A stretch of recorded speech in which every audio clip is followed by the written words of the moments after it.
سورہ طارق مکہ مکرمہ میں نازل ہوئی ہے اور اس میں 17 آیتیں ہیں۔ والسماء، قسم ہے آسمان کی، والطارق، اور رات میں آنے والے کی، وما ادراک ما الطارق، اور آپ کو معلوم ہے کہ وہ رات میں آنے والا ستارہ کیا ہے۔ آپ کو معلوم ہے کہ رات میں نمودار ہونے والا وہ ستارہ کیا ہے۔ النجم الثاقب، ایک روشن ستارہ ہے۔ ان کل نفس لما علیہا حافظ، نہیں ہے کوئی بھی انسان مگر یہ کہ اس پر ایک نگران موجود ہے۔ ان ابتدائی 4 آیات میں اللہ رب العزت آسمان کی قسم اور طارق کی قسم کھا کر ایک مضمون کو بیان کر رہے ہیں۔ پہلے ہم وضاحت تھوڑی سی کر لیں کہ آسمان اور طارق کسے کہتے ہیں۔ عربی زبان میں ڈکشنری کے اعتبار سے طارق کے معنی آتے ہیں کھٹکھٹانے والا، چونکہ جب رات کو عربی زبان جب مہمان آیا کرتا تھا وہ دروازہ کھٹکھٹایا کرتا تھا، اس لیے رات میں آنے والے مہمان کے لیے طارق کا لفظ استعمال ہونے والا تھا۔ یعنی شارٹ کٹ لفظوں میں ہم یہ کہہ سکتے ہیں کہ یس مہمان رات کس یونول آسن یا یون چھو تمش ونن عربی زبان میں طارق، چونکہ ستارہ بھی صرف رات ہی میں طلوع ہوتا ہے، دن میں نہیں آتا ہے، اس لیے مجازاً اس ستارے کو بھی عربی زبان کے اندر طارق کہا جانے لگا۔ تو اللہ آسمان کی اور ستارے کی قسم کھا کر کہہ رہے ہیں وما ادراک ما الطارق النجم الثاقب، ایک ایسا ستارہ جو کہ روشن ہے۔ ثاقب کے لفظی معنی آتے ہیں سوراخ کرنے والا۔ آپ آسمان کی تاریکی پر کبھی غور کریں، جب آسمان پر چاند نہ ہو، آسمان پر تاریکی چھائی ہوئی ہو، پھر اس آسمان کے بیچ میں آپ کو ایک ستارہ نظر آئے گا، آپ کو یوں معلوم ہوگا کہ گویا کہ اس تاریکی میں کسی نے سفید سوراخ کر رکھا ہے۔ زن چھک تتھ انگٹس پہ سفید سوراخ کورمت یہ باعث انسانس سوئی تعبیر کر رب العالمین نے اتنی استعمال النجم الثاقب، ایک روشن ستارہ۔ یہ 2 قسمیں کھا کر اللہ رب العزت آسمان کی اور اس رات میں روشن ستارے کی قسم کھا کر اللہ کہہ رہے ہیں ان کل نفس لما علیہا حافظ، نہیں ہے کوئی انسان مگر یہ کہ اس پر نگراں موجود ہے۔ اب نگراں کے 2 معنی بیان کیے ہیں مفسرین نے۔ ایک نگراں کا مفہوم یہ ہے کہ جتنے بھی انسان دنیا کے اندر موجود ہیں، اللہ رب العزت نے ان کی حفاظت و سیکورٹی کی خاطر فرشتوں کو متعین کر رکھا ہے، اور اس مضمون کو رب کریم نے سورہ رعد کے اندر 13ویں سپارے کے اندر بیان کیا ہے لہو معقبات من بین یدیہ ومن خلفہ یحفظونہ من امر اللہ، اسی اللہ کے حکم سے باری باری آنے والے فرشتے ہیں جو اس انسان کی آگے سے اور پیچھے سے حفاظت کرتے ہیں اللہ کے حکم سے۔ تفسیر قرطبی میں لکھا ہے اللہ کے رسول علیہ السلام کا فرمان ہے کہ ایک انسان کی حفاظت پر 160 فرشتے متعین ہوتے ہیں جو انسان کی طرف آنے والے ان تمام تر مصیبتوں کو، شرور و آفات کو اور دیگر حادثات کو دفع کرتے ہیں جو ابھی انسان کے مقدر میں نہیں ہوتے۔ صرف ایک آنکھ پر حفاظت پر 7 فرشتے متعین ہوتے ہیں۔ اگر یہ حفاظتی انتظام فرشتوں کا نہ ہو تو انسان کا جو اپنا جسمانی دفاعی نظام ہے وہ زمین کے حادثات اور شیطان کے حملوں سے اسے بچا نہیں سکتا ہے۔ اللہ رب العزت نے اسی مضمون کو بیان کیا، ہر انسان پر نگراں فرشتے موجود ہیں۔ دوسرا مفہوم اس کا یہ بیان کیا گیا ہے کہ ہر انسان پر نگراں فرشتے موجود، یعنی تم کیا کیا عمل کر رہے ہو اس کو لکھنے والے موجود ہیں، جس کو کہ 2 صفحے پیچھے اللہ رب العزت نے سورہ انفطار کے اندر بیان کیا وَإِنَّ عَلَيْكُمْ لَحَافِظِينَ كِرَامًا كَاتِبِينَ يَعْلَمُونَ مَا تَفْعَلُونَ، تم پر نگراں فرشتے موجود ہیں جو معزز ہیں، لکھنے والے ہیں، جو کچھ تم کرتے ہو اسے وہ سب جانتے ہیں، اور ان سب چیزوں کو لکھتے ہیں۔ دائیں طرف بیٹھا ہوا فرشتہ نیکیاں لکھتا ہے اور بائیں طرف بیٹھا ہوا فرشتہ انسان کے گناہ لکھتا ہے۔ انسان اس گسی احساس زندہ آسن گناہ کرن ویز نش فرشت موجود جو میرے نامہ اعمال میں میری تمام حرکتوں کو لکھ رہے ہیں۔ اور اس سے پہلے بھی مضمون سورہ زلزال کے ذیل میں آیا تھا کہ ہر وقت انسان پر 4 قسم کے نگراں موجود ہیں۔ 4 قسم کے ہائی ٹیک CC کیمرے فٹ ہے انسان پر، ایک خود زمین، یومئذ تحدث اخبارہا، جس دن یہ زمین بتائے گی کہ مجھ پر کیا کیا گناہ کیے گئے، کیا کیا سجدے کیے گئے، کیا کیا نیکیاں کی گئی۔ انسان کے پارٹس آف باڈی، الیوم نختم علی افواہہم وتکلمنا ایدیہم وتشہد ارجلہم، یہ پاؤں بتائیں گے، یہ ہاتھ بتائیں گے، یہ سکن بتائے گی، وقالوا لجلودہم لما شہدتم علینا، یہ سکن بات کرے گی، اور انسان اس سکن سے کہے گا، اس کھال سے کہے گا آج ہمارے خلاف گواہی کیوں دے رہے ہو؟ گویا کہ یہ انسان کی کھال بھی انسان کے خلاف ایک گواہ موجود ہے، اور یہ کرامن کاتبین، یہ فرشتے یہ بھی موجود ہیں، زمین یہ بھی موجود، اور سب سے بڑا گواہ خود اللہ جو آپ کے ہر عمل کو دیکھ رہا ہے۔ ان اللہ علیم بذات الصدور ونحن اقرب الیہ من حبل الورید، وہ دلوں کے حالات سے بھی واقف ہے۔ اگر دل تو روزانہ اس کیا کران سوچ تمس پتہ ہے، اس کیا سوچن تمس سٹ پتہ۔ ان کل نفس لما علیہا حافظ، تو قرآن اس تصور کو ہمارے اندر جگانا چاہتا ہے۔ انسان کو جب یہ تصور درجہ مراقبہ اور مشاہدہ، جسے حدیث جبرائیل کے اندر، حدیث احسان کے اندر بیان کیا گیا ہے، یہ زندہ ہو جائے تو زمین پر پھر دھرتی پر گناہ نہیں ہوگی۔ جب انسان کو ہر وقت یہ تصور ہوگا میرا اللہ مجھے دیکھ رہا ہے، مالس برٹن چھا اس لحظات سارا استادس برٹن مشید مز امام صاحبس برٹن نہ، لیکن خدایس برٹن لکھتے سارن، اپوز تہ ونن، گناہ تہ کرن۔ گویا کہ اَسہِ چھُ کنسیپٹ کمزور کہ سُہ چھُ وٕچھان، سُہ چھُ بوزان، سُہ چھُ زانان۔ یہ کنسیپٹ گژھِ تیوٗت پختہٕ گژھُن، تیوٗت پختہٕ گژھُن کہ حضرت عبداللہ بن عمر رضی اللہ تعالیٰ عنہ یا عمر ابن خطاب رضی اللہ تعالیٰ عنہ جنگل میں گئے، ایک چرواہے کو دیکھا بکریاں چرا رہا ہے، اس سے کہا بھائی ایک بکری دے دے ہمیں، بھوک لگی ہے کھائیں گے۔ کہا یہ میری نہیں، میرے آقا کی۔ کہ تیرا آقا تجھے کہاں سے دیکھ رہا ہے، دے دے اس کو، بول دینا بھیڑیا نے کھا لی۔ تو اس غلام نے آگے سے کہا اگر آقا نہیں دیکھ رہا ہے، آقا کا رب تو دیکھ رہا ہے۔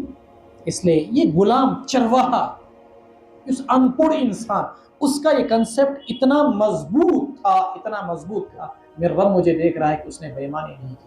حضرت عمر فاروق رضی اللہ تعالیٰ عنہ رات کو مدینے کی گلیوں میں گشت کر رہے ہیں، ایک گھر سے آواز آئی، ماں بیٹی کو کہہ رہی ہے بیٹی اس دودھ کے اندر تھوڑا پانی ملا دو۔ بیٹی آگے سے کہتی ہے اماں جان امیر المومنین نے منع کیا ہے کہ دودھ میں کوئی پانی نہ ملائے۔ اس وقت رات کی تاریکی میں کون سا امیر المومنین تجھے دیکھ رہا ہے، ملا دے پانی جب میں بتا رہی ہوں۔ نہیں، اگر امیر المومنین نہیں دیکھ رہا ہے، امیر المومنین کا رب تو دیکھ رہا ہے۔ یہ وہ احساس تھا جس نے وہ صحابہ جیسا نیک صالح خدا ترس معاشرہ پیدا کیا تھا۔ حضرت امیر المومنین عمر بن خطاب رضی اللہ تعالیٰ عنہ نکل جاتے ہیں، صبح اپنے بیٹے کے لیے اسی لڑکی کو پیغام نکاح دیتے ہیں، اس کی دولت کو دیکھ کر نہیں، اس کی پراپرٹی کو دیکھ کر نہیں، اس کی امیری اور غریبی کو دیکھ کر نہیں، اس کے حسن و جمال کو دیکھ کر نہیں، اس کی تعلیم کو دیکھ کر نہیں، صرف اور صرف اس کے ایمان کو دیکھ کر۔ اور اس کیا چوچن گوڑے گھرس مز شکھا بے لڑکہ، گھرس مز کتیا مکان چھکا کہ نہ، کماون چھا کہ نہ۔ ہماری نظروں میں لڑکیوں کے رشتوں کے وقت، لڑکوں کے رشتوں کے وقت یہی معیار ہوتا ہے، یہی انتخاب، امس کتیا مکان، کتیا دکان، کزا ملازمت، کتیا بھائی، کتیا بہن، بے میں کا سپریٹ فیملی، یکجا فیملی، کیا چیز، یہ چیزیں ہم نے بیان رکھی دنیا۔ لیکن یہاں پر جو معیار تھا وہ صرف اور صرف اس بچی کے اندر خدا کا خوف ہے، یعنی نہ اس کی تعلیم کو دیکھا گیا، نہیں اس کی دولت کو دیکھا گیا، اور نہیں اس کے حسن و جمال کو دیکھا گیا، کرہیں شاہ سفید یا کچھ بھی نہیں۔ اور اسی بچے کے شکم سے آگے جا کر اسی کا نواسا عمر ابن عبدالعزیز رحمۃ اللہ علیہ پیدا ہوتے ہیں۔ جب مائیں خدا ترس ہوتی ہیں، اللہ سے ڈرنے والی ہوتی ہیں، پھر نتائج اسی طریقے سے نکلتے ہیں۔ وَإِن كُلُّ نَفْسٍ لَمَّا عَلَيْهَا حَافِظ، یہ کنسیپٹ گژھِ انسانس مضبوط آسن، مےٚ چھُ کُس تانۍ پُچھان، مےٚ چھُ میون سُہ حالات چھُ سُہ زانان اور میانہِ کتھ تہِ سُہ بوزان، پھر انسان کی زندگی اعتدال پر آ جائے گی۔ اے انسان تجھے کس چیز کا غرور ہے، فَلْيَنْظُرِ الْإِنسان، دیکھنا چاہیے انسان کو، مما خلق، اس کو کس چیز سے پیدا کیا گیا ہے، خلق من ماء دافق، اس کو ایک اچھلتے ہوئے پانی سے پیدا کیا گیا ہے، یخرج من بین الصلب، جو اس کی پشت والترائب اور سینے کی ہڈیوں کے بیچ سے پانی نکلتا ہے، انہ علی وجہ قادر، وہ رب العالمین اس انسان کی دوبارہ تخلیق پر قادر ہے، یوم تبلی السرائر، جس دن سارے چھپے ہوئے بھید ظاہر ہو جائیں گے، فما له من قوت ولا ناصر، اس دن نہ تو کوئی طاقت ہوگی اس کے ہاتھ میں حاصل، ولا ناصر، اور نہیں اسے کوئی مددگار ہوگا۔ یہ انسان کو اگر اپنی تخلیق یاد رہے، وہ اوسس کیا بچپن اس میں سے، چاہے وہ بادشاہ ہو، چاہے وہ کروڑ پتی ہو، رب کعبہ کی قسم پھر وہ زمین پر اور دھرتی پر کبھی گناہ نہیں کرے گا، ظلم اور جبر نہیں کرے گا۔ ہوتا کیا ہے، سوئی اخ آئی اے ایس آفیسر، اخ کے ایس آفیسر یس رات تین اس سیت سکولس مز پران اوس، آز پاتے تمس سیٹ، سہ بنیو رشوت خور تہ، سہ بنیو ظالم تہ، سہ بنیو جابر، تمس چھُنہ سہ ٹیوشن سینٹر پرے پورک یاد روزان، تمس چھُنہ سہ ہاسٹلچ لائف یاد روزان، تمس چھُنہ سہ غربتک بچپنک سکول یاد روزان، تمس چھنہ مٲلۍ سٕنٛز تم تھاپڑ یاد روزان، وہ ظالم و جابر بن جاتا ہے۔ انسان کو اپنی تخلیق کو کبھی بھولنا نہیں چاہیے، یہی مضمون اس میں بیان کیا گیا ہے۔ اور پھر بتایا گیا تجھے پیدا کس سے کیا گیا، من ماء مہین، انتہائی گھٹیا، ذلیل، حقیر، گندے پانی سے، جس کا نام لینا بھی تم گوارا نہیں کرتے۔ اور وہ پانی کہاں سے نکلتا ہے، من بین صلب، پشت، اور یہاں سے ڈاکٹروں کے مطابق، سائنس کے مطابق جو مادہ منویہ ہے وہ 3 جگہوں سے پیدا ہوتا ہے، جگر، انسان کا دل، اور اسی طریقے سے انسان کا دماغ، ان 3 طاقتوں سے یہ پیدا ہوتا ہے۔ پھر دماغ سے ایک سفید تار جاتی ہے جو انسان کی پشت کمر تک جاتی ہے، یہ وہ مین اور مرکزی چیز ہے جس کی بنیاد پر انسان کا مادہ منویہ پیدا ہوتا ہے۔ پھر اس کے بعد انسان کے دماغ کے اندر خواہشات کا ہیجان پیدا ہوتا ہے، جذبات پیدا ہوتے ہیں، جس کی وجہ سے منی خارج ہوتی ہے۔ رب کریم نے اسی چیز کو یہاں مضمون کو بیان کر کے کہا، اس گندے پانی سے میں نے تجھے پیدا کیا، تجھے غرور و تکبر کس چیز کا، انہ علی رجعہ لقادر، میں تجھے دوبارہ پیدا کرنے پر قادر ہوں، لہٰذا سمجھ لے زمین پر کسی بھی قسم کی بدماشی کرے گا، میرے دربار میں حاضر ہو کر جواب دینا ہوگا۔ یوم تبلی السرائر، اس دن جس دن سارے چھپے ہوئے بھید کھل جائیں، یہ بڑا اہم مضمون ہے۔ آج ہمارے عقیدے چھپے ہوئے ہیں، اسے نہ پتا کہ اس مز کس کیا عقیدہ چھُ۔ ممکن ہے آپ کے ہاسٹلوں میں رہنے والے، آپ کے ٹیوشن سینٹروں میں پڑھنے والے، آپ کے کالجوں میں پڑھنے والے، آپ کے آس پاس رہنے والے قادیانی جیسے مرتد اور لعین لوگ بھی ہو سکتے ہیں۔ آپ کے آس پاس کچھ ایسے لوگ بھی ہوں گے جو ملحد اور دہریہ ہوں گے، لیکن صرف اسلام کا نام اس لیے لیتے ہیں تاکہ ہم کو کل دفن کیا جائے، تاکہ ہمیں قبرستان میں جگہ مل جائے، تاکہ کل ہمارا جنازہ پڑھا جائے، تاکہ ہماری میت اور لاش خراب نہ ہو۔ لیکن یوم تبلی السرائر، دلس مز کس اوس ملحد تے دہریہ، کس اوس قادیانی، پگہ قیامت دۄہ لگیو سورے کینٛہہ پتہ، یوم تبلی السرائر۔ آج ہمارے عیوب پر پردہ پڑا ہوا ہے، میں آپ کو نیک و صالح سمجھ رہا ہوں، آپ مجھے داڑھی اور ٹوپی کی وجہ سے نیک صالح سمجھ رہے ہیں، یوم تبلی السرائر، کون نیک اور صالح ہوگا قیامت کے دن سارا پتہ چل جائے گا۔ اس دن اعمال ظاہر ہوں گے اور شکلوں سے، یہ نہ کہ صرف رزلٹ آو دن مے ووت پتہ، فلانی چھُنہٕ پتہ، یمس چھُنہٕ پتہ رزلٹ تھوم چندس مز، نہ نہ نہ، یوم تبیض وجوہ وتسود وجوہ، جس دن کتنے ہی چہرے سفید ہوں گے اور کتنے چہرے سیاہ ہوں گے۔ وجوہ یومئذ علیہا غبرہ، کتنے چہروں پر گرد و غبار پڑا ہوگا، سیاہی پڑی ہوگی، ترہقھا قترہ۔ وجوہ یومئذ مسفرہ، کتنے چہرے سفید اور روشن ہوں گے، ضاحکۃ، ہنستے ہوئے، مستبشرہ، خوش و خرم۔ یہ اعمال کے لحاظ سے ہوگا۔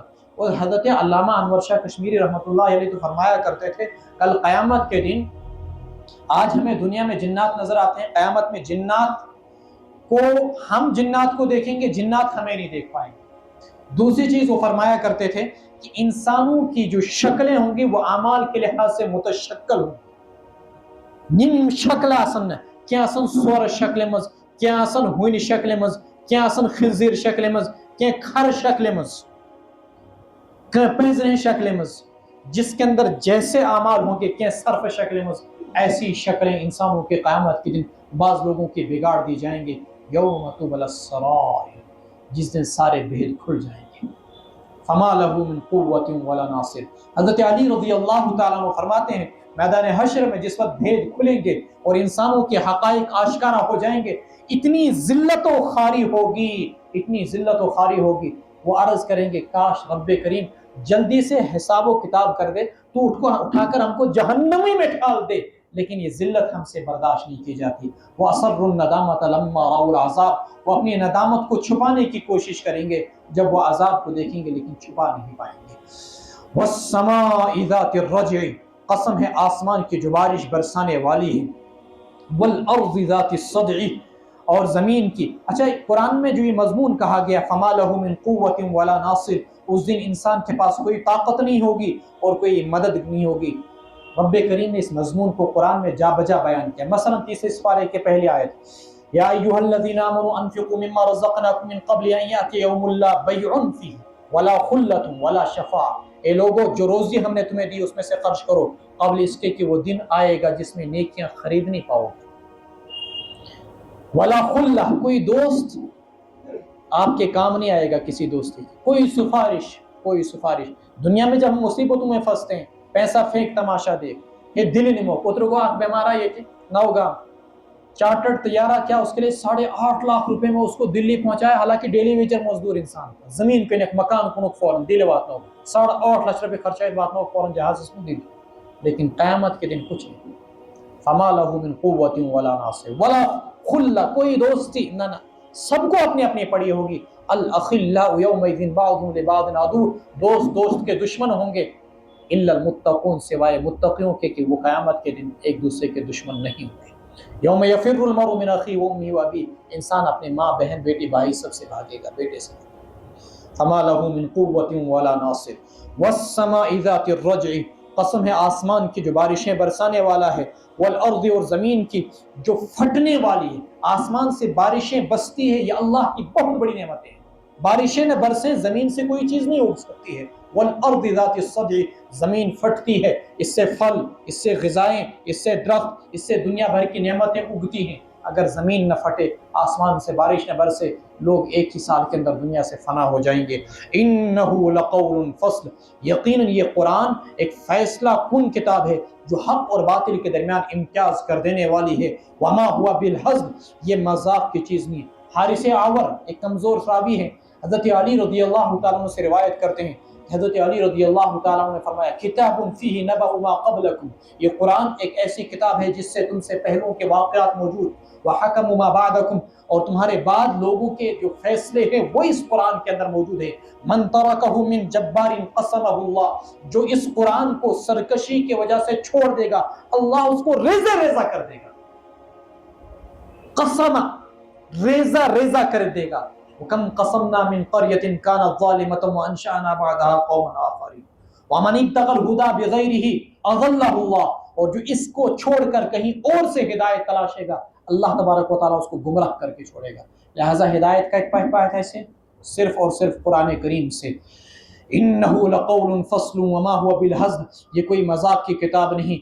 انہم یکیدون کیدا، یہ کافر تدبیریں کر رہے ہیں اسلام کو مٹانے کی، قرآن کو مٹانے کی، مسلمانوں کو مٹانے کی تدبیریں ہو رہی ہیں۔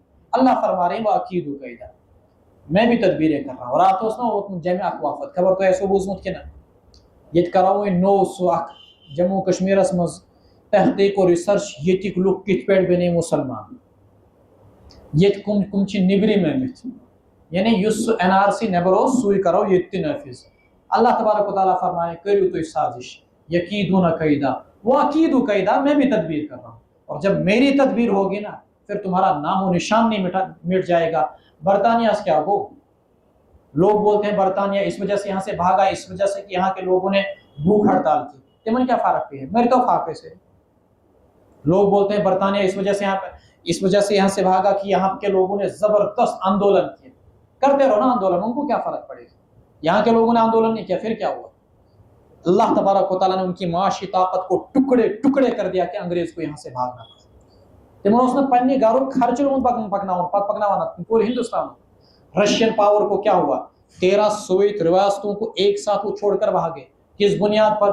اس بنیاد پر کہ اللہ تعالیٰ نے ان کی معاشی طاقت کو اکنامکلی فائنینشلی اتنی ویک اور کمزور ہو گئے کہ اللہ نے بنی یاڑی ان پالنا تن کیا پالن ہم سائے میں سے چھوڑ کر بھاگ گئے۔ تو اللہ تبارک و تعالیٰ فرما رہے ہیں تم مسلمانوں کو مٹانے کی سازشیں کرو، مسلمانوں کو بے گھر اور جلا وطن کی سازشیں کرو، وہ عقید و قیدا، میں بھی اپنی تدبیریں کروں۔ لیکن جب میری تدبیر آئے گی تم کو بھاگنے کی پھر راستے نہیں ملیں گے. فمہل الکافرین، سو آپ کافروں کو ڈھیل دے دیجئے، مہلت دے دیجئے. امہلہم یہ بھی امر کا صیغہ ہے، اور مہل یہ بھی امر کا صیغہ ہے. آپ ان کو تھوڑی سی ڈھیل دیجئے، پھر جب اللہ کی پکڑ آئے گی پھر اللہ کے غضب اور عذاب سے وہ لوگ بچ نہیں پائیں گے. صدق اللہ العلی العظیم. اللہ تبارک و تعالی ہمیں قرآن کریم کو سمجھنے کی، عمل کرنے کی، اسے اپنانے کی توفیق عطائے، اور پوری زندگی قرآن کو ہمارے لیے اوڑھنا اور بچھونا بنائے.